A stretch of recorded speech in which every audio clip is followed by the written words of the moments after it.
All right, let's get started. So welcome to the second lecture of CS294, Deep Reinforcement Learning. So today we'll start off with kind of a gentle introduction to the world of sequential decision making.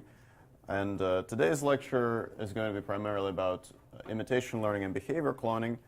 It's going to be a little bit relaxed in terms of the technical content, so you can sort of sit back and relax and enjoy the show. But on Wednesday we'll have kind of a crash course on optimal control, and that's going to be kind of the opposite. That's going to be mathematically a lot more involved. So if you're a little bit relaxed today, then please do come in on Wednesday kind of ready to get to work. So here's what we're going to discuss today. I'm going to present you with the definition of sequential decision-making problems. I'll sort of work our way from regular supervised learning that you might all be used to sequential decision-making. I'll talk about imitation learning, which is basically supervised learning for decision-making problems. I'll talk about whether direct imitation learning works, how we can make it work more often, and then I'll talk about some case studies, some recent research papers in deep imitation learning. I'll tell you what those research papers do and how that sort of illustrates a few of the different facets of this problem. And you'll have a homework assignment on imitation learning that'll be out next week, and there you'll get to experiment with some of these things on your own. And then I'll conclude by talking about what's missing from imitation learning, basically why we need the whole rest of this course and why we're not done today. So here are the goals for today's lecture. Hopefully at the end of today's lecture you'll understand the definitions and the notation for decision-making problems. You'll understand basic imitation learning algorithms, and actually the algorithms that you'll need for homework 1, they're all going to be presented in today's lecture. And then you'll hopefully understand their strengths and weaknesses a little bit. Okay. Before I start, we'll have office hours starting today. On Mondays, our office hours are going to be upstairs in 411. On Wednesdays, they'll be across the street in Sudarshadai Hall on the 7th floor in room 730. We do ask you to sign up in advance. Just put your name down on the sign-up sheet that was linked via Piazza. And that's primarily just so that not everybody's coming in at the same time, and also we know roughly how many people to expect. So do put your name down if you want to come to office hours and ask questions. And usually the instructor who gives the lecture is also the one that will hold the office hours, although we might make an exception maybe the day before the homeworks are due just to make sure that there's somebody there who made the homework assignment who can answer your questions. Okay, let's start. So first I'll talk about some terminology and some notation. So this is kind of a picture that some of you might be familiar with, although there's some funny symbols at the bottom, but this is basically the supervised learning setup for image classification. So in a kind of a very familiar image classification scenario, you might get a picture that you observe. In this case, it's a picture of a tiger. Your goal is to classify that picture based on its semantic label. So you might have a large number of potential labels, and you want to figure out which one corresponds to this picture. And in a kind of a classic deep learning computer vision scenario, you might train a deep convolutional neural network that gives you distributions over labels conditioned on that image. So if you have a discrete set of labels, you might use something like a softmax at the end of your network, and that's really giving you a probability distribution. So I'll come up with some symbols to denote these things. So I'll call the input O for observation. I'll call the output U for action, and I'll explain why that's a U later. And then I'll make up some symbol for that probability distribution. I'll call it pi. And pi is a distribution over U conditioned on O. So if it's a softmax at the end of that network, that gives you this multinomial. And it's going to be pi subscript theta, because theta is going to denote the parameters of this distribution. So if the distribution is parameterized by a large neural network, theta is the concatenation of all of the weights and all of the layers of this network. So now we've defined the standard supervised learning classification problem with these funny symbols. Now in this class, we're primarily going to deal with sequential decision-making problems. So in order to make everything sequential, we just put a subscript t on everything. And that just denotes that you're going to have a lifetime, an episode that consists of time steps, and those time steps are going to be denoted by t. So at a time step t, you observe an observation ot, and you're going to produce a distribution over output labels, in this case, denoted ut. Now, in a real sequential decision-making problem, these labels ut are going to affect the next observation you see. And this is in stark contrast to how standard supervised learning works. So in supervised learning, we often assume something like our data being independently and identically distributed, or IID. In sequential decision-making problems, this is, of course, not the case.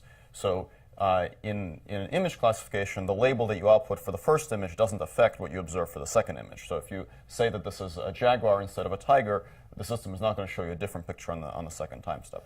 But in sequential decision-making problem, that's very much the case. So for example, you might have a multi-class classification problem that instead of outputting a semantic label for this image, outputs a discrete choice of action. So you see this picture, you're walking around in the woods, and you can choose to run away, to ignore it, or to pet it. And depending on which of these discrete actions you choose, that will very, very strongly affect what you'll see next. So it's important to make the right choice so that the next observation is one that you're happy with. Now, we don't have to have discrete classification. We could, for example, have continuous actions. So you might observe this observation, and then you output a distribution over a continuous random variable. So if you see the tiger, you might decide to run left or run right, and usually we choose some sort of parametric form for this distribution. So in the case where you have discrete actions, maybe you have a softmax at the end of your network. If you have continuous actions, maybe you output the parameters of a multivariate Gaussian. So you might output maybe the mean and the covariance of this Gaussian, so that gives you a distribution over this continuous random variable. So for most of the discussion today, it's going to be kind of agnostic to whether we're in the discrete world or the continuous world, but just keep in mind that really what we're outputting at the end of this network is the parameters of some distribution, which can be basically whatever you want. Okay, so now let's actually attach names to these things. So OT is going to be your observation. That's what you actually see. That's what you have to work with. UT is going to be your action. And then this thing pi we're going to call a policy. And it's called a policy because it basically tells you how you should act in response to every observation. In general, these policies are going to be stochastic, so they give you a distribution over your actions, although in a few special cases we'll also talk about deterministic policies, policies that give you just one choice of action for every observation. Now there's one more object that we have to introduce in order to make this discussion of dynamical systems complete, and that's the state, which I'm going to note xt. And it's very important to understand the distinction between observations and states. So observations, that's what you actually get to see, that's what you have to react to. But underlying these observations, there's something called a state. And I'll illustrate this with a picture. So let's say that I observe there's sort of like a funny animal theme to these. Let's say that I observe this cheetah chasing a gazelle. The observation is an image. So the image is made of pixels, and there's a lot of them, maybe thousands, millions of pixels. But there is an underlying system that gives rise to this image, a dynamical system. And that system has a state that fully defines the evolution of this behavior. So for example, the state might consist of the position and orientation of the cheetah, the position and orientation of the gazelle, their velocities, and so on. So there's some kind of vector of state that I can construct, and that's what I'm going to denote x. And the crucial distinction between state and observation is the following. That if there is a car that drives in front of this cheetah, and I can no longer see the cheetah, the state is still there. So the cheetah still has a position and velocity, even though I can't see it. So the observation doesn't always tell me everything I need to know about the conditions of the underlying dynamical system, but that underlying dynamical system is always there. So intuitively, the distinction is that state is basically the vector of information about the underlying dynamical system that's going to tell me how it's going to evolve into the future, and the observation is a result of that state that I actually get to observe and use as input into my policy. And we can make this a little bit more formal. So to make this a little bit more formal, we're going to draw a probabilistic graphical model. So hopefully all of you have seen probabilistic graphical models at some point. And in this probabilistic graphical model, we can relate observations O, states X, and actions U. So this edge from O to U, that's of course our policy. So that's P of U given O. So that's pi over there. And then as you can see here, the x's influence the next x. So we can have this distribution P of xt plus 1 given xt ut, and that's our, sometimes referred to as our dynamics or our transition distribution. So the x's have this transition distribution. The x's generate the o's, and the x and u generates the next x. So there's an interesting relationship between the x's here, which is that if you know x2, then x3 is conditionally dependent from x1. And this is called the Markov property. So the Markov property says that if you know the current state, you can forget about the past. So the state x has to satisfy the Markov property. The observation O does not. So if we go back to the cheetah in the car, if the car drives in front of the cheetah, maybe if you just see that image, you don't know where the cheetah is. So if the car in the next time step drives away from the cheetah, it's still going to be there. In order to know where it is, you'll need to have seen the history. So the observation is in general not Markovian. It's in general not possible to figure out the next observation just from the previous one, but the state is Markovian. And that's the main distinction. So typically, in the most general case of sequential decision problems, we have to choose an action in response to an observation, and that's sometimes referred to as a partially observed Markov decision process. Markov because the state satisfies the Markov property. And then the standard Markov decision process is one where the state and the observation are the same thing, so it's fully observed. Now, in many of the lectures, we'll kind of model up our notation a little bit, and we'll use O and X interchangeably, just because it's kind of inconvenient to always have to deal with this observation distribution. And many of the problems that you'll deal with, they are fully observed, so you don't need to worry about this distinction. But in the most general case, do remember that the most general setting for these sequential decision problems is where you have an observation that is the result of the state, but the observation itself is not Markovian. So in most places where you see pi of u given x instead of pi of u given o, you can kind of mentally substitute o in there. And if that's not true, then we'll tell you. So in some of the discussion of value iteration, for example, it'll be you'll actually need the state. But in a lot of the discussion today, you can imagine it can be dependent either on the state or on the observation. OK, does anybody have any questions about this formalism? OK, good.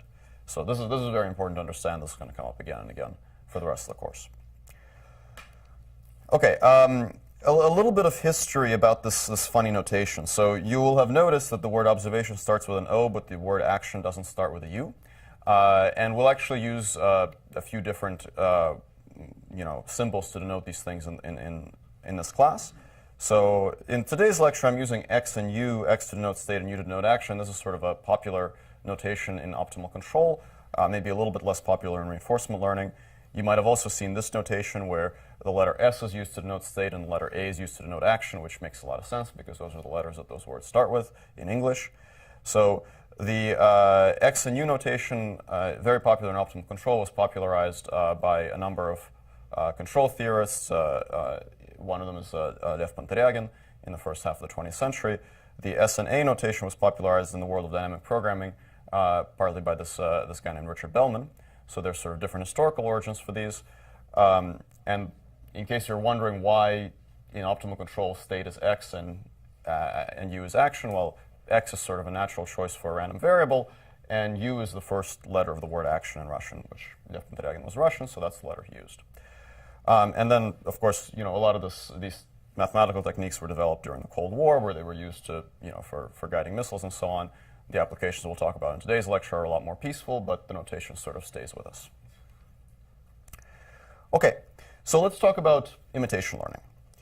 So for imitation learning, we'll transition away from this animals theme to something that's maybe a little bit more familiar and maybe a little bit more interesting to some of you. Instead of trying to avoid the tigers, we'll talk about autonomous driving. Autonomous driving is a very nice domain in which to talk about imitation learning because everybody, well, not everybody, but many of us know how to drive, and we can generate data for driving and so on. So we'll just replace our observations with images from a vehicle's onboard camera, and our actions, U, are going to be the commands that you give to the vehicle, how you turn the steering wheel and how you push on the gas and brake.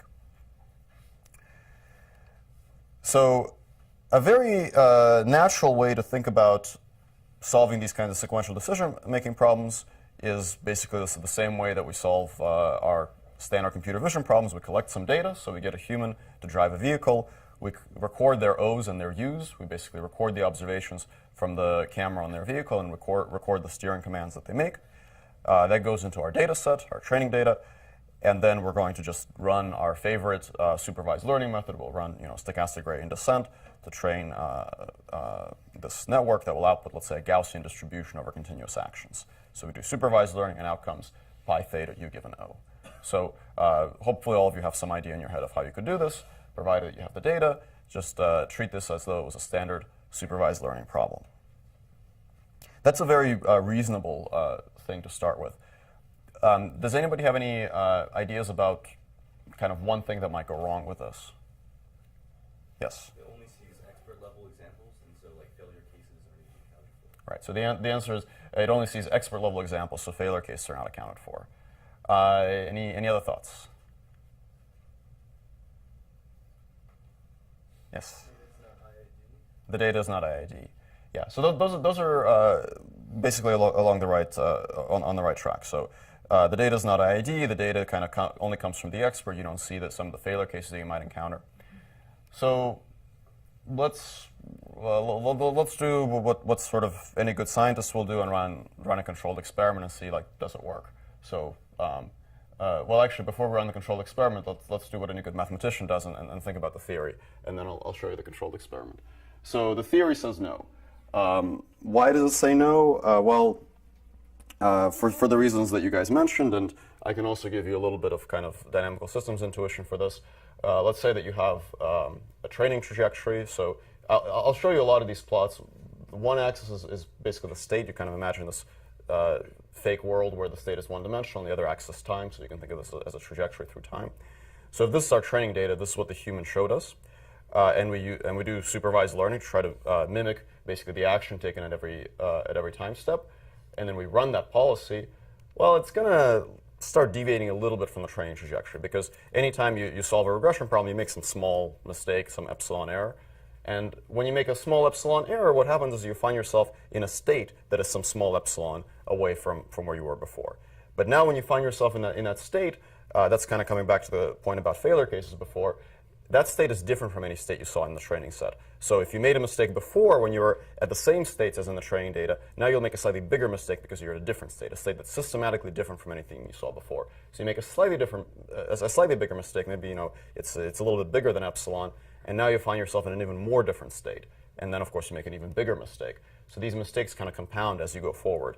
I'll talk about some more formal theoretical results later to try to quantify how badly they compound. But in general, as you make these mistakes, you find yourself in more and more different states, and you make bigger and bigger mistakes. So the theory says that, no, it shouldn't work. Your data is not IID. Your data didn't show you how you can recover from mistakes. So now how about the experiment? Well, this is a paper from NVIDIA where they did basically this. They had data from a human, and yes, it's a little bit disappointing at first, but then sort of in their little video, they say, okay, well, we were really scared of it hitting all these cones for a while, but then we collected a bunch more data, and then things kind of worked. So that's kind of interesting. And this guy's presumably comfortable enough to take his hands off the wheel and just let it go. And as far as I know, he's still alive, so all is good with the world. So what's going on? I mean, it's not IID, it's not showing failure cases, and the theory says that this is kind of not a good thing to do. So are they like breaking the law of math or something? Let's try to understand what's going on here after we watch the video a little bit. It's kind of cool. And if you're welcome to look up this paper too and read more about what they did. I'll try to get it linked from the course website. So if you look inside the paper and you try to find their interesting diagram that actually shows what's going on, it all looks very reasonable. You have some cameras, they go into a CNN. Of course, there's a CNN and there's a steering wheel and so on. But there's something kind of funny going on. You have these left camera, center camera, and right camera. What's up with that? Well, it turns out that this is what's going on. So they have 3 cameras on their vehicle. One looks straight, another one looks to the left, another one looks to the right, just a little bit, about 30 degrees off. And they take the images from the center camera, and they label them with a steering command that the human actually executed. So that's the standard supervised learning case I described before. And then they take the camera that's facing to the left, and they label it with the steering command that the human executed, plus a small turn to the right. And then they take the camera that's facing to the right, and they label it with a turn that's a little bit to the left. And now let's think about what happens when we do this. When the vehicle starts veering off the road into the traffic cones, for example, it's going to see something that looks a little bit like the images it saw from the left-facing camera. And the supervision that it got for those kinds of images was basically the action that the human took, plus a small turn to the right. So this training data is intentionally structured in such a way that the system is self-stabilizing, meaning that when it starts to deviate from its nominal operating regime, based on the training data, it knows it has to make a correction. So it's a trick, it's a hack, but it seems to work. All right. Well, that's pretty cool. Can we make this work more often? Can this idea be used for things other than cars?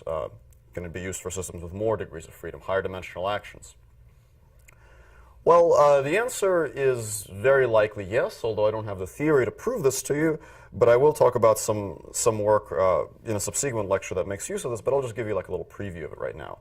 Basically, the idea is that your policy, if you just train on your training trajectory, will deviate because the errors will accumulate because it doesn't know how to fix mistakes. But if instead of having just a single training trajectory, if you can construct kind of a distribution over training data and generate samples from that distribution that illustrate mistakes and corrections to those mistakes, and then you train the policy on that, then you'll actually get a policy that's stable. So the crucial thing that appears to be necessary to make this work is to have training data that comes from a stable behavior, a behavior that is stabilizing, and to actually show data that illustrates mistakes and corrections. So in the NVIDIA paper, this is done by intentionally augmenting the data with images that look left or right that show the corrective behavior. In the more general case, you can actually use optimal control to derive these stabilizing controllers. And this is something we'll discuss in a subsequent lecture, but as an example of how this could work, you can construct a trajectory distribution. So a trajectory is a sequence of states and actions. I'm going to denote it with the symbol tau. So you can construct a trajectory distribution P of tau.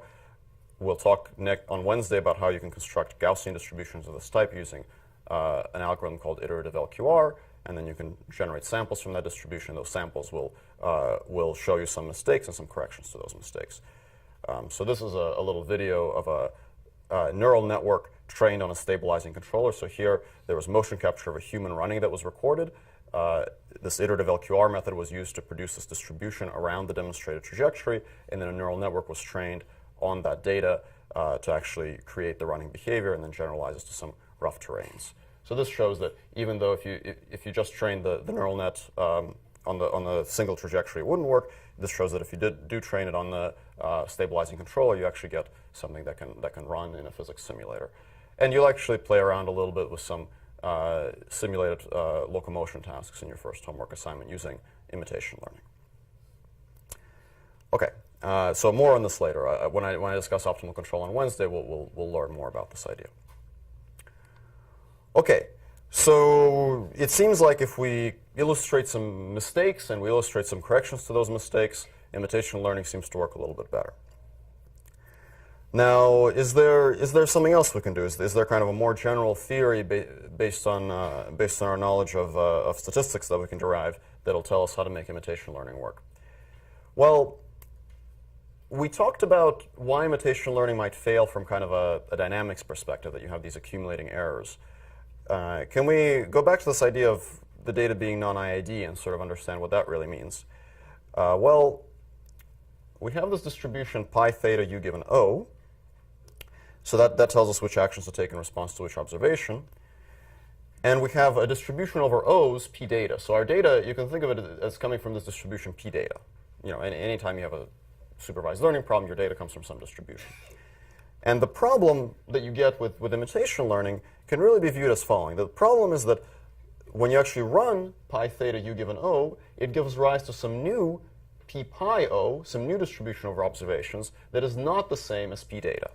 So the distribution over observations p pi O that is induced by this policy is not the same as the distribution over O's from which your trained data came from. So that means that all bets are off as far as supervised learning goes, because supervised learning assumes that the distribution from which your test set is sampled from is the same as the distribution for which your training set is sampled from. And here they're very much not the same because this conditional, this policy is wrong. So can we make p data of O equal to p pi of O? Can we actually make the distribution or observation that the policy sees be the same as the data distribution?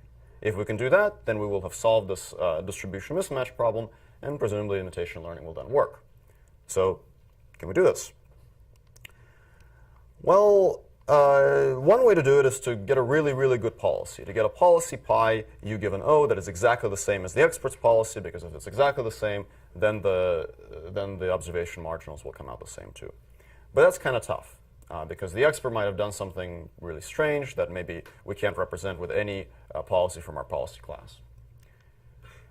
Here's an interesting idea. What if instead of being really clever about our policy, what if we're instead very clever about how we collect our data? So instead of changing p pi, what if we change p data? Change our data distribution such that it matches the distribution of our observations observed when we run our policy. And that's the idea behind this algorithm called DAGR, which stands for Data Set Aggregation, by Rouse et al. From 2011. This will be also posted on the course website. So DAGR is an algorithm that tries to change p data. It tries to change the data distribution so that the distribution or observation is the same as what you would get when you run your policy. And here's how it works. You can collect data from p pi o just by running your policy pi. So if you actually run the policy pi, you let the computer drive the car, you'll see observations from the distribution p pi. So the only problem then is that you need to somehow obtain your labels for those observations. So here's how the algorithm works. Step 1, you collect a bunch of data from a human, and then you train your pi theta using your favorite supervised learning algorithm.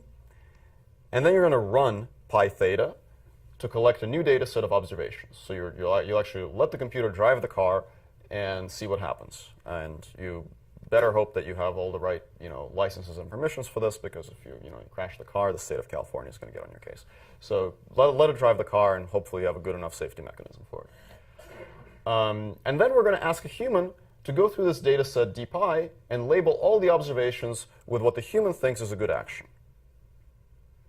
That's a little bit weird. I'll come back to why it's weird later. But let's say that you have a human who's really smart. You just show them these pictures, and the human just tells you, OK, oh, this picture means turn left, this picture means turn right. So the human is going to go through and label your data set. And then we're going to aggregate. We're going to basically construct a new data set that is the union of our old data set and this new labeled data set from where the observations came from pi theta and the optimal labels came from the human. And if you repeat this procedure enough, basically the intuition behind why this works is that eventually most of your data set will consist of these observations that come from your policy. And the distribution shift problem will disappear. There's kind of a more elaborate proof for why this actually does well, but the short intuitive version is that eventually your data set will be composed primarily of data from your policy, and the distribution shift problem will go away. This is kind of a simplified version of the algorithm. If you actually go and read the paper, you'll find that there's a little bit of nuance. So for example, this step 2, you can actually run a mixture of the learned policy pi theta and the expert's policy. So you can have the human and the computer kind of stochastically trade off control, and that still works. So you can have a mixture coefficient beta that says with probability beta, the computer takes an action. With probability 1 minus beta, the human takes an action. And that's a good thing to have if you want, for example, to explain why this would still work if the human occasionally takes over or something like that. But the simplified version is that you just use the human data in step 1 and then use the computer to drive the car in step 2. Here's an example of DAGR being used to fly an autonomous quadrotor through a forest. So here the quadrotor is taking actions that are turning left or turning right. It's a continuous value, how far left and how far right you go. This is actually, in this video, I believe it's actually flying using some manually designed vision features, but we'll talk about later about a case study where they also use deep nets for this. And the data here is generated using DAGR, which means that initially a person flies through the forest, and then the quadrotor flies, and the human analyzes the data after the fact and labels all the images with appropriate actions. And you can see it does something fairly sensible. It dodges these trees and so on. We'll come back to some examples of these when I talk about case studies later. Does anybody have any questions about the DAGR algorithm? Does everything here make sense to you guys? Yes? Doesn't the action that the human gives as label, doesn't that affect the next observation? So this is something that's maybe a little bit weird about this scheme. So the action that the human gives you here is the action that you should have taken. So you don't actually execute this action. You just store it as the optimal label for this observation. So if you go into the paper, what they actually show is that as you repeat this procedure, your loss, which is the discrepancy between the action that you'll take, that pi will take, and the action that the human would have taken in that state, that loss goes down. So as that loss goes down, the state distribution mismatch also goes down, meaning that as you take actions that are more similar to what the human would have taken, you encounter states that are more similar. And what they can show then is that this does actually indeed converge. So since both of those quantities are going down, eventually you'll actually end up not only taking the same actions, but actually also visiting the same states. But yeah, you're right. This is a little weird because you don't actually execute this action. You just receive it as a label and then use it for training. Yes? Would something like this also work if you were using history-dependent policies? History-dependent policies.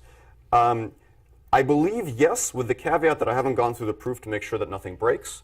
But as far as I recall, they're not assuming the Markov property for what they're conditioning on in there. So I believe that you can use history-dependent policies as well for it. And actually, I'll talk about history-dependent policies at the end of this lecture with a little case study, although that procedure will not use Dagger. But yeah, that's a good question. Yes? Step 2, when you actually run the policy, are you just tossing out all actions you run through line? Yeah, exactly. So you just record what you saw, but not what you did. Because you're going to replace all those actions with good actions from the human. Yes? This is a general question about this type of thing, is that these models are kind of reactive, and so you can only do stuff that you saw in training. But in driving or flying, there's always extreme emergency cases. Mm-hmm.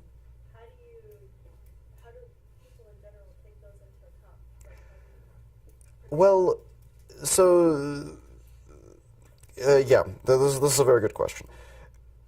I can kind of give an unsatisfying answer based on this algorithm, and the unsatisfying answer is this: that if your autonomous system is going to encounter some weird states when it's autonomously controlling the vehicle, then you will get some observations of those in here.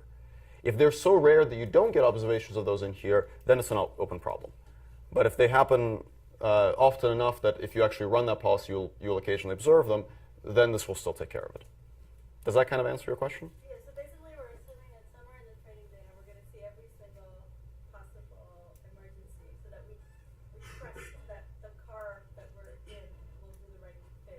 Yes. So you're basically assuming that if you run this thing in the real world enough, eventually you'll get sort of all of the qualitatively different modes of your environment. Yeah.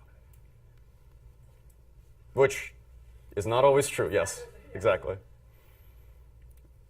All right, so let's continue. So, by the way, this algorithm will actually be on the homework, so please do retain that. But it's simple enough. Hopefully, it won't be a problem. All right. So, what's wrong with Dagger? Well, other than all the things that you guys have already pointed out, there's some things wrong with it. There's some things right with it. It's a very simple algorithm. It's easy to use and it actually works pretty well. But there are some things wrong with it. So one of the things that's maybe a little bit problematic sometimes is step 3. Ask a human to label dpi with actions u, t.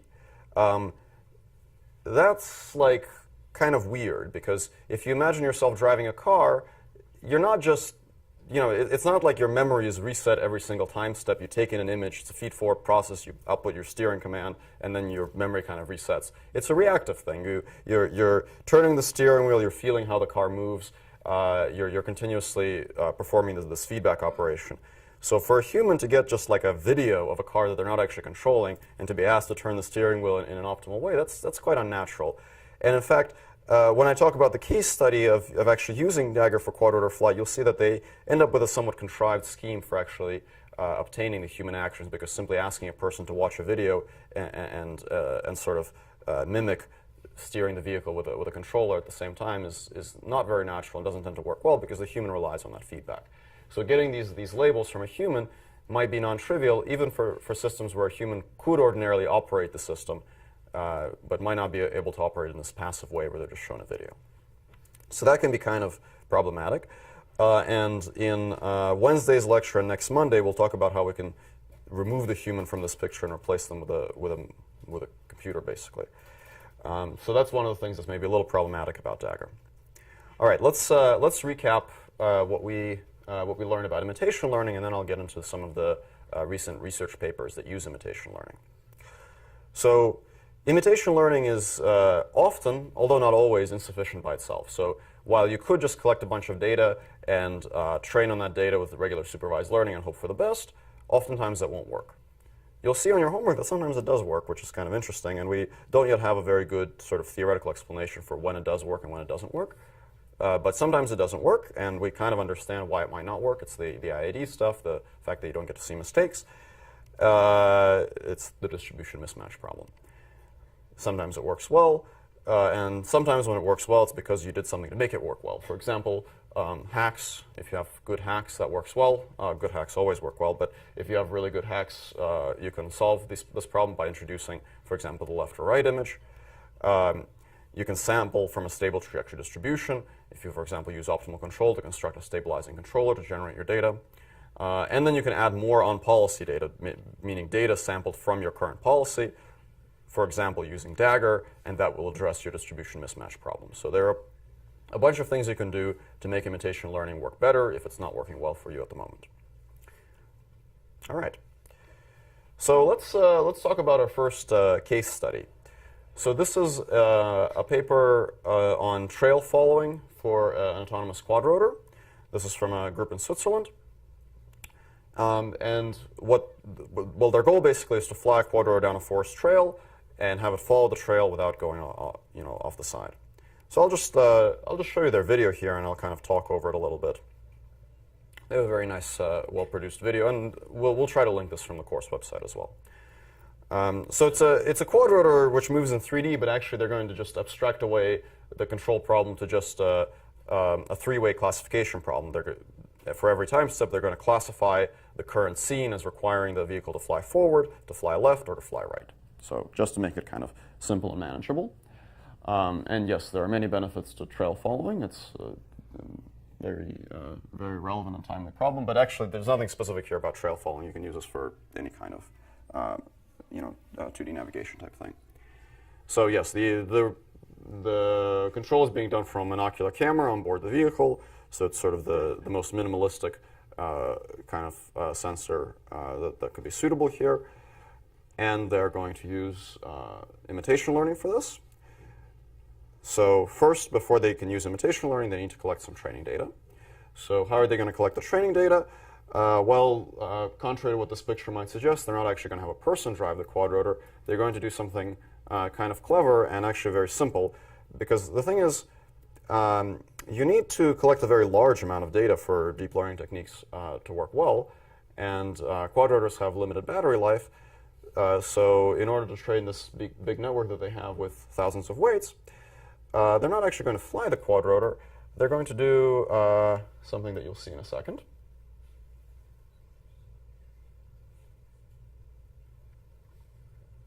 They're going to have a person with a headband wear 3 cameras on their head, with one camera facing forward and the other 2 cameras facing at 30 degrees to the left and right. And then they're just going to have this guy walk through the forest. And that's a really good idea, because a person has much better battery life than a quadrotor. So if you can just walk through the forest to collect your data, you can get tons of data without having to worry about batteries running out or your quadrotor crashing. So they get tons of data this way. This is super clever. And then, of course, since the cameras are already facing forward, left, or right, they can just label the left camera as a right turn and the right camera as a left turn. And all is good with the world. All right, so they've got their data. Yeah, this is a picture of what it actually looks like. It's, you have got to make sure your friends don't laugh at you, but otherwise it's okay. So they get 20,000 images. I bet they could have gotten more than that. It seems like you just ask everybody to wear one of these over the weekend or something. And then they just solve the resulting classification problem. And yeah, their classifier gets decent accuracy. The human, for some reason, gets lower accuracy, but it's cool. So they've got this thing, and it can classify these images as being left, right, or center. And then they can, for example, walk through the forest with their cell phone and see, and just sanity check the thing. Is it basically producing decent classifications? And you can kind of see here that it's doing something very sensible. So this is not a quadrotor; it's just a person walking around with a cell phone. But then they can also put it on a real quadrotor and have it fly around, which hopefully it'll show next.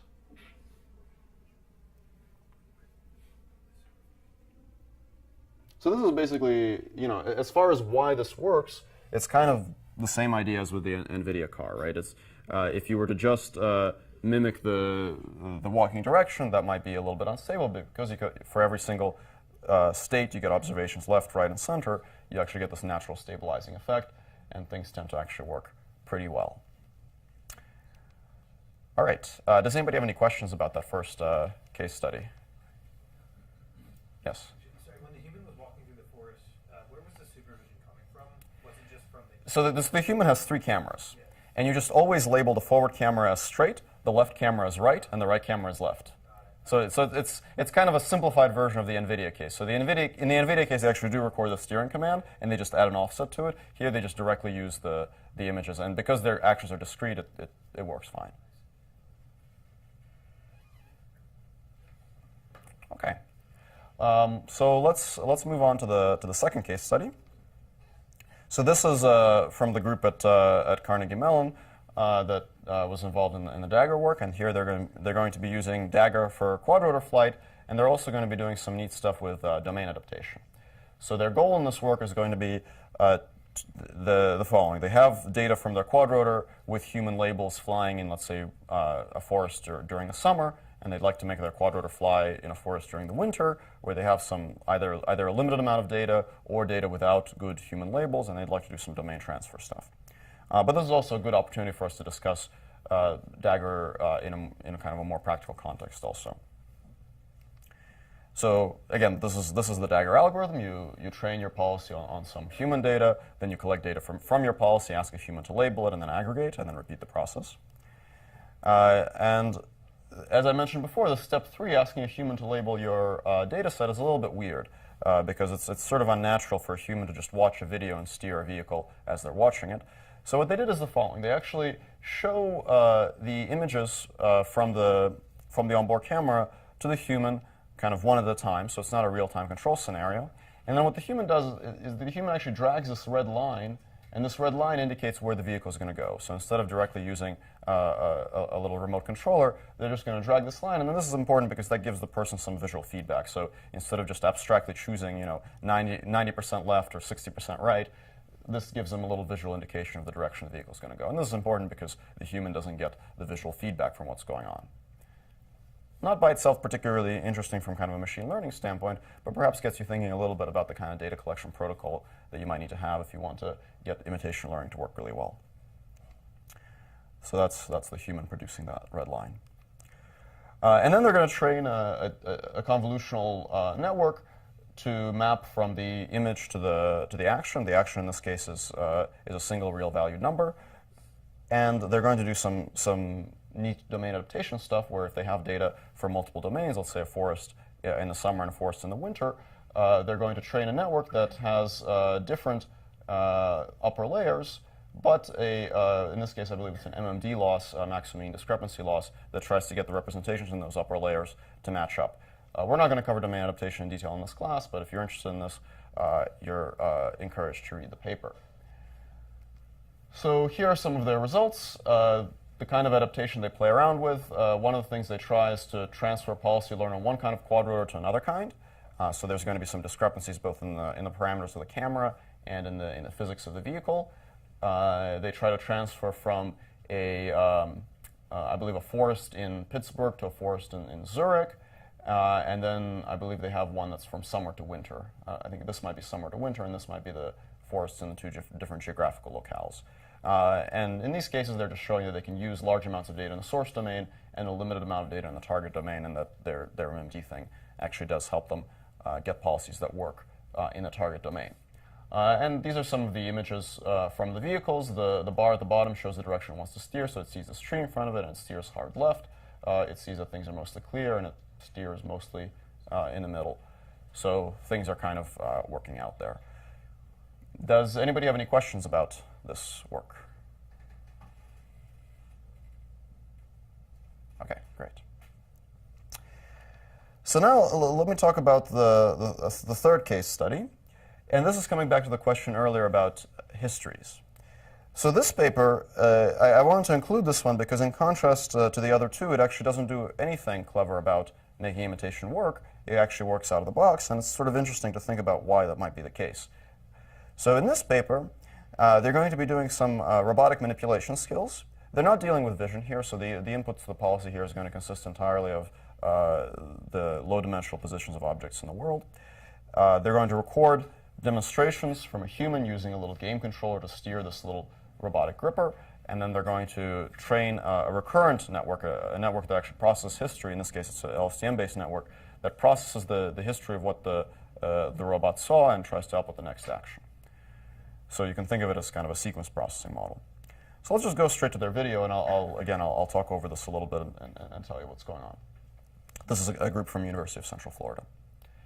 So this is their little demonstration environment. It's a simulated environment where the human showed a large number of demonstrations. I think it's on the order of hundreds or thousands of demonstrations of steering this gripper.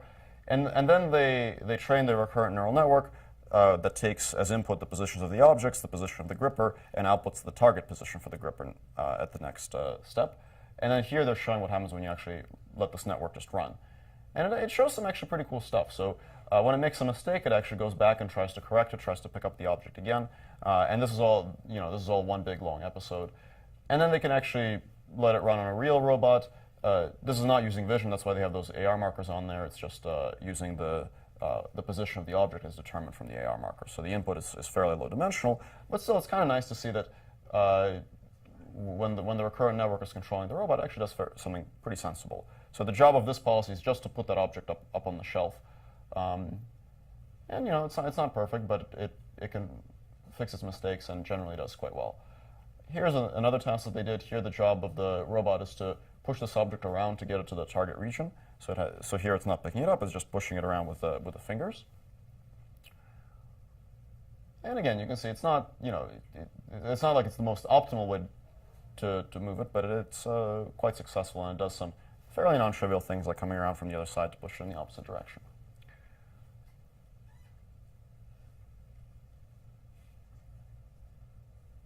And when they reset the object like this is just a continuation of the same episode, so the network just keeps running. And then with this task, they can also put it on the real physical robot, and that's going to come up next. The demonstrations are all gathered in the simulator, and then they just run it on the robot.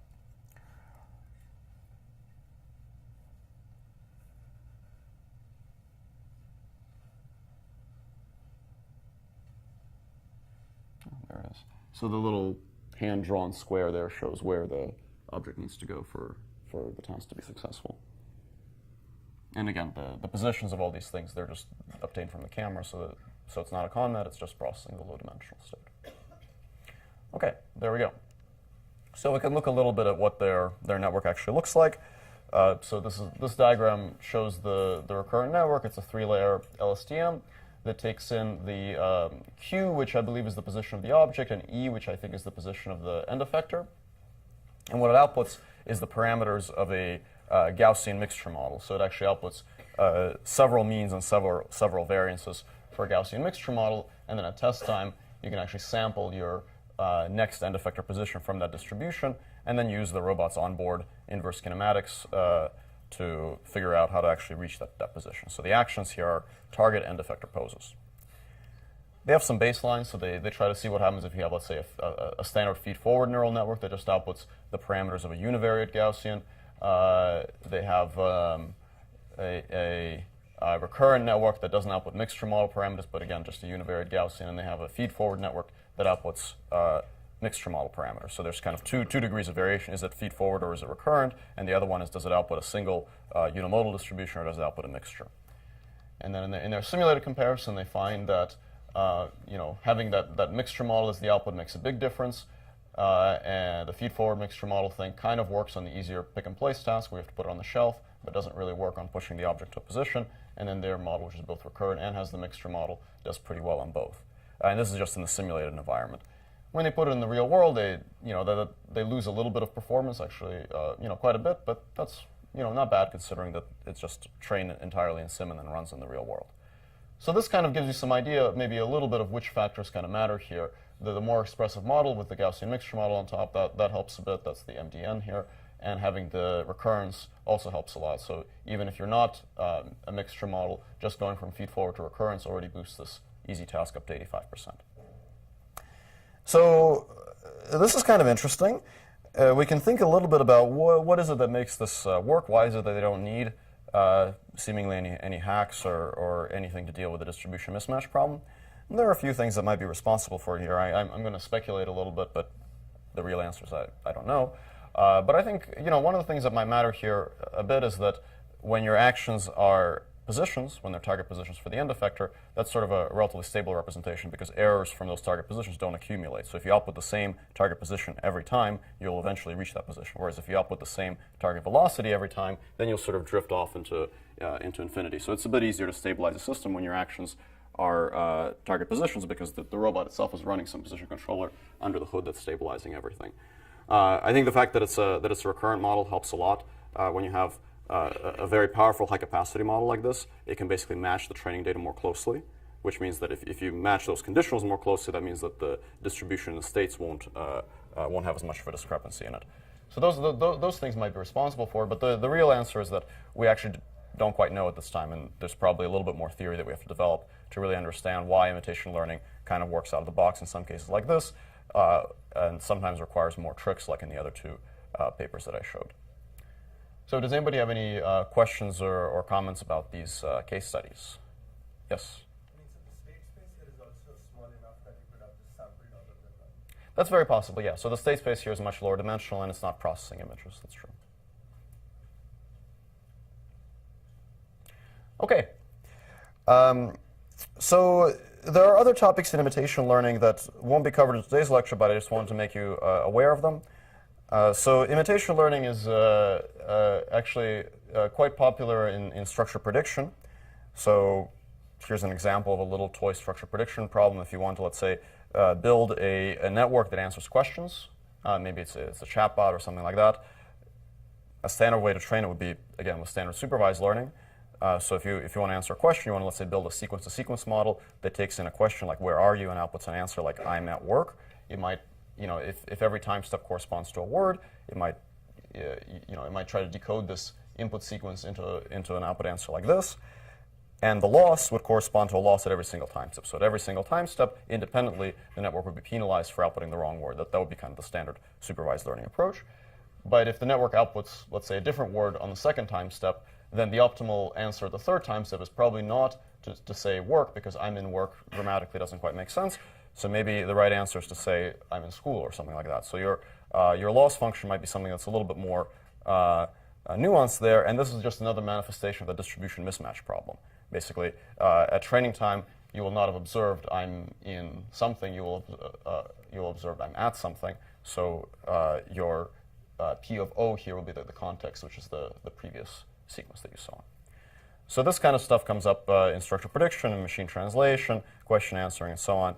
And we'll have a talk later on towards the end of the semester, actually, from Mohammed Narouzi from Google Brain, who will talk about some language stuff, hopefully, and how RL pertains to that. Imitation learning is often studied in the context of interactive or active learning. So you can view Dagger as kind of a very simple case of active learning, because the machine is going to visit some states and is going to ask the human what the label is in those new states.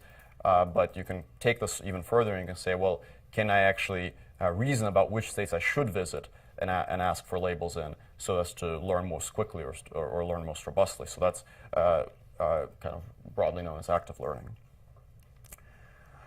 Towards a few weeks from now, actually, Chelsea will give a lecture on something called inverse reinforcement learning, which is a different take on imitation learning. So the imitation learning methods that I talked about in today's lecture are sometimes referred to as behavior cloning, meaning that you observe the human's behavior and you try to directly clone that behavior.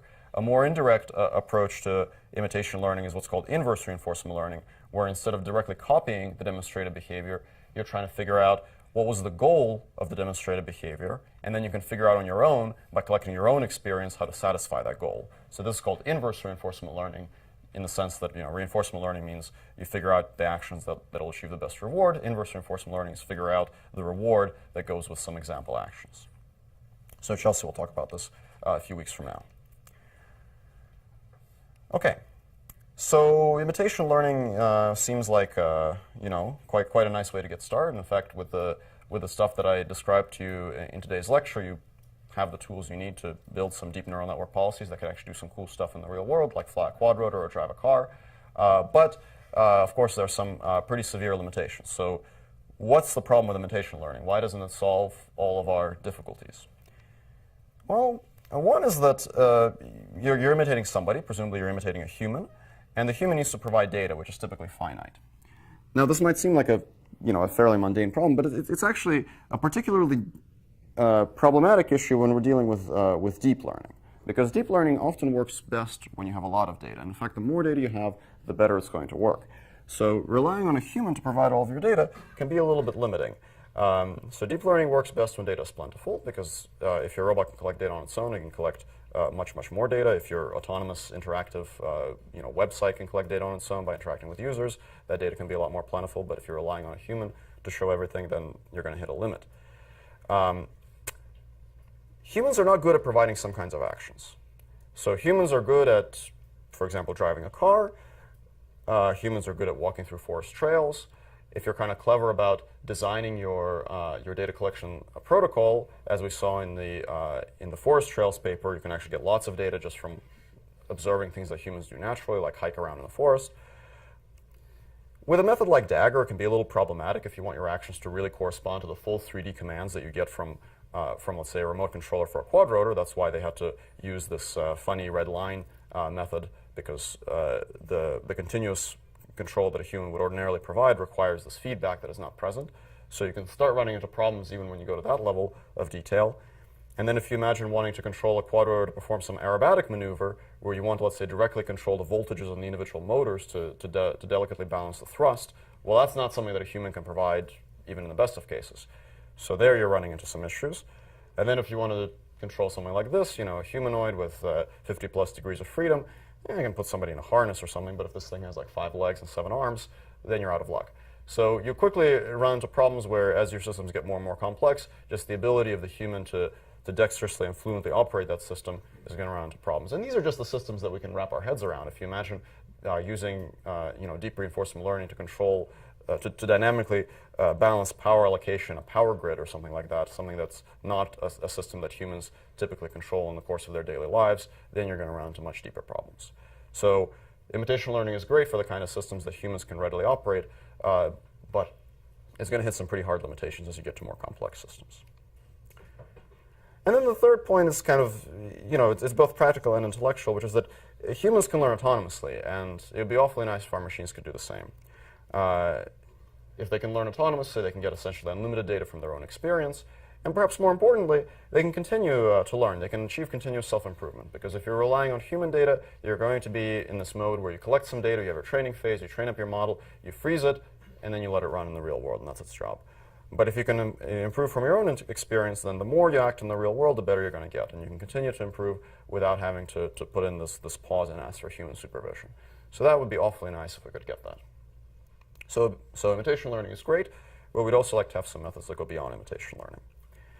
So next time I'll talk about learning without humans, but in the remainder of today's lecture, I'll just introduce a little bit more of a formalism that will help us reason about that.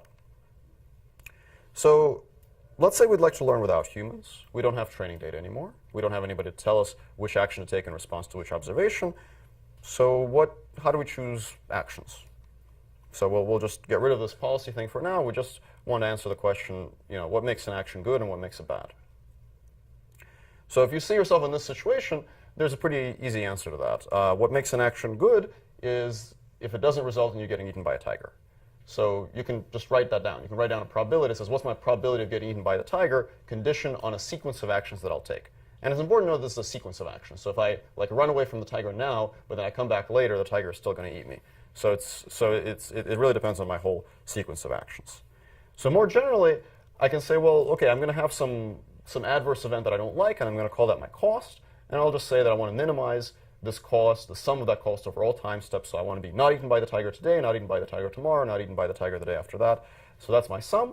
And then there's a little constraint in this optimization. So I'm minimizing the sequence of actions, but there's a constraint that says that the state at a given time step is a function of the previous state and the previous action. So this is going to govern how the system evolves. So this is saying that, if I were to run away from the tiger now, I'll be in a state where I'm far from the tiger, and in that state, the tiger is very unlikely to eat me. So that's one way that you can sort of define which actions are preferable and which actions are not preferable. And this is a function of states and actions. Sometimes it might be just a function of states, for example. I'll actually show you an example a few slides from now where it can be just a function of actions, in fact. So this is C, which is called the cost function. You will often also see this reward function being used. Don't get confused by that. R is just negative C. So there's nothing to it. It's just if you see R, just negative C, or if you see C, negative R, depending whichever one you prefer. It's another one of those optimal control versus reinforcement learning historical artifacts. So the optimal control folks often use C. The reinforcement learning folks are more optimistic and then use R because they get rewards rather than punishment. Okay, so let's kind of talk about some examples of cost or reward functions that we might actually have in some problems that we might want to solve.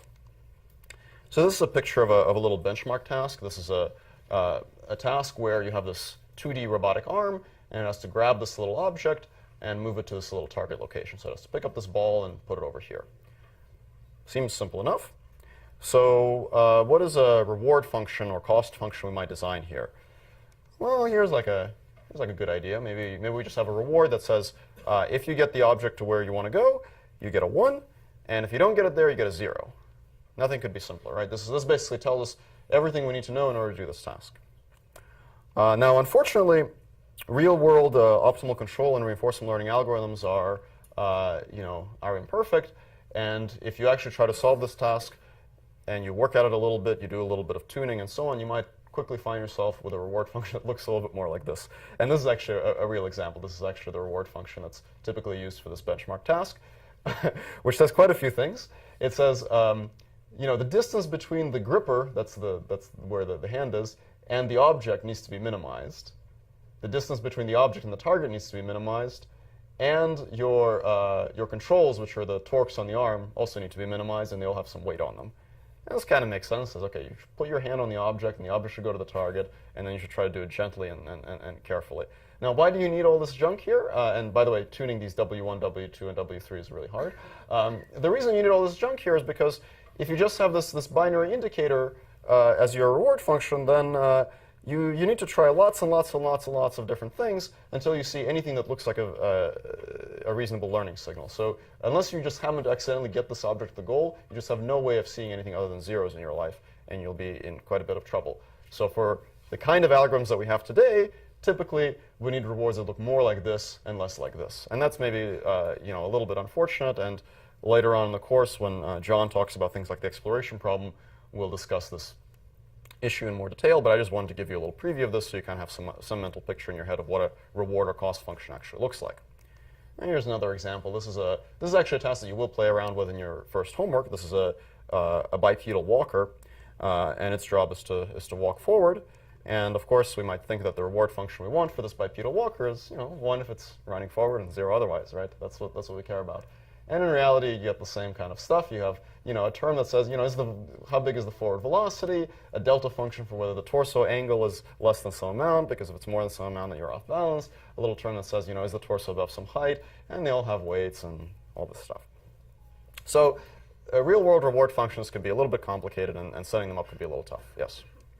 This is kind of like what I'm focusing on. Yeah, so Rush knows all about this. So if you have questions about reward functions, you can also ask him. Because this is like a deep learning class, I know on the first day you said you use neural networks to tune different things. Why not use them, or maybe not neural networks, but RBF networks? Chelsea will talk about this in her lecture on inverse reinforcement learning. Yes, this is a very good question. Why don't we use more expressive representations to actually learn reward functions? So yeah, this will be covered later in the class too. Yes. Is there a rule of thumb of when it's better to use kind of like a binary reward structure as opposed to like something that's more continuous? Yes. So the question is there a rule of thumb for when it's better to use a more binary reward function or something that's more continuous? So I think I do have a little bit of time today, so I can get into this a little bit. Basically, here's what it kind of comes down to: is that typically you have some goal in mind, like there's something you want to achieve, and oftentimes, your goal is not always something binary, but oftentimes it is. Like here, we don't really care like how it gets the object to the goal. We just care that the object is at the goal. So what we really want is this thing up here. And this is and the reason that we might want to use something else, like down here, is that our algorithm is not perfect. Our algorithm is not necessarily able to optimize some arbitrary non-smooth reward landscape. So all these additional terms that we add in here, they're going to make the optimization easier, but they're going to cause it to optimize the wrong objective. So they're going to push us further away from the place where we want to be. This is sometimes referred to as reward shaping. meaning you change your reward function so that its shape is better suited to the optimization algorithm you're using. Reward shaping, if used sort of arbitrarily and carelessly, will change the optimal solution, meaning that if what you really want is this thing up here, and what you really optimize is this thing down here, you kind of get the wrong answer. There is a little bit of theory about what kind of reward shaping will not change the optimal solution. So there's a paper that I can refer you to by Andrew Ng from over a decade ago that describes a class of reward functions that do not alter the optimum. The problem with that class of reward functions is that they're a little bit tough to design in practice, and they're often not used, but there is a little bit of theory that says what kind of reward functions will not change the optimum. But the general answer to your question is that it kind of depends on the algorithm you're using. So basically, you say, like, this is the thing I want, and then how much stuff do I need to add to it to actually make it work? And some algorithms are better, and some are worse in this regard. One question we might ask here is, well, I talked about imitation learning a whole bunch. Is imitation learning just optimizing some cost function? And the answer is yes, it is. It's a little bit, it's actually not the most intuitive cost function, but we can write it down. So if you have an imitation learning setting like this, where you collect the observations and actions from the human driver, you can actually say that's a reinforcement learning problem with the following cost function. The cost function is the negative log likelihood, or the negative log probability of the action that you take being equal to the action that the human would have taken. So pi star here is the human's policy. So note that this is not the same as the standard supervised learning objective, which would be the sum over all of your data. So here, I haven't even introduced the notion of data yet. The cost function, the real cost function that you're optimizing in imitation learning is, for whatever states you visit, you better take the same actions that the human did, even if those states are not in your data set. And in fact, if you look at the Ross et al. Paper, the Dagger paper, you'll find that what they actually show is that you can achieve a bound on this objective, which is not the same as the supervised learning objective, which just says, did you take the same action in the states that the human showed you? This is, did you take the same actions in the states that you actually visited? So this is the imitation learning objective, the imitation learning cost function. And in Dagger, you can show that you actually optimize that cost function. It's not necessarily a log probability. It might be like a 0-1 loss if you have discrete actions. All right, so a few more words about the trouble with cost and reward functions. Some of this was alluded to in the first lecture last week that Chelsea gave when she talked about reward functions for real-world tasks. So for some tasks, like the Atari benchmark, part of what makes Atari such a nice benchmark is that the notion of reward function is very natural. It's actually baked into the game, like it's literally the score of the game. But for real-world tasks, the reward function is not always so obvious. Not just because we're not quite sure how to define it, but also because we're often not sure how to evaluate it. So this is the example that Chelsea showed of the child pouring the glass of water. And the trouble with this task is that we know exactly what it means to have water in the glass. The problem is that we can't evaluate it because we need a complete computer vision system just to determine, is there water in the glass? So if you're going to build that computer vision system just to determine if there's water in the glass, it's kind of silly to then learn a policy that uses images to pour the water into the glass because you've already built a water in glass detector, so you might as well use it. And this is not, by the way, a made-up problem. This is actually a recent paper. This is sim-to-real robot learning from pixels with progressive networks. This is a paper from DeepMind. And the problem that they're solving is it's not quite as complex as the glass problem. They're trying to have this robot arm reach this little red dot here. And they, the research here is on transferring from simulation to the real world. But one of the things they encounter is that, well, in the real world, you need some way to evaluate a reward function. You need to figure out, is this hand close to this little red dot? So if you dig through the paper, you find a nice sentence like this. It says, rewards are given automatically by tracking the colored target. That's learning from pixels. So you have to first build a mechanism, a computer vision system to detect the red target, and then you can learn from pixels, which is kind of backwards, because if you're already building a detector for this thing, it's kind of weird to then learn from pixels. So this is the kind of stuff that does actually happen in practice, and it becomes kind of a bit of an issue. So thinking hard about where we get our reward functions is important, because otherwise we might find ourselves in a situation where we have an algorithm that can in principle do the job, but we can't actually evaluate the reward function for it without essentially solving the problem ourselves in advance and then having it solve it a second time. Okay, so more on this later. And the last thing I'll conclude with for today's lecture is a little note about terminology. So today I talked about primarily supervised learning and imitation learning. This is a class on reinforcement learning. So what does the term reinforcement learning actually mean is imitation learning. Reinforcement learning is the other stuff we'll cover imitation learning. So what about this R word? So the R word is reinforcement learning. And reinforcement learning in a computer science context was really popularized by Andrew Bardo and Richard Sutton. They wrote a very well-known book about it, which, if you're interested in kind of getting some of the basic notation, you're welcome to read. We'll post a link to it on the website. And reinforcement learning, as described by Sutton and Bardo, is aimed at solving this problem.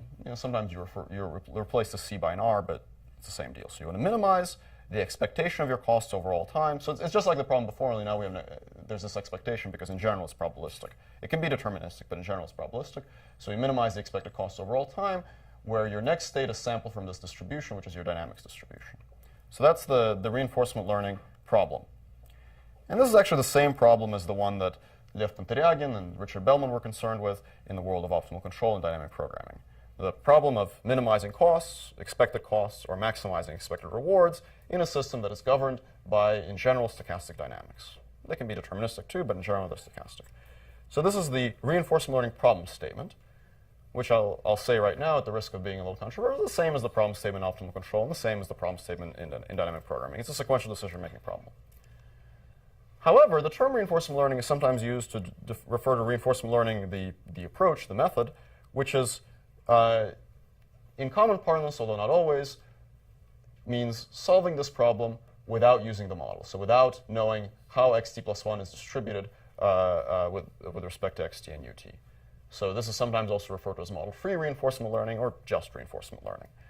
So in this class, we're concerned with all the different ways that we can attack reinforcement learning, the problem statement.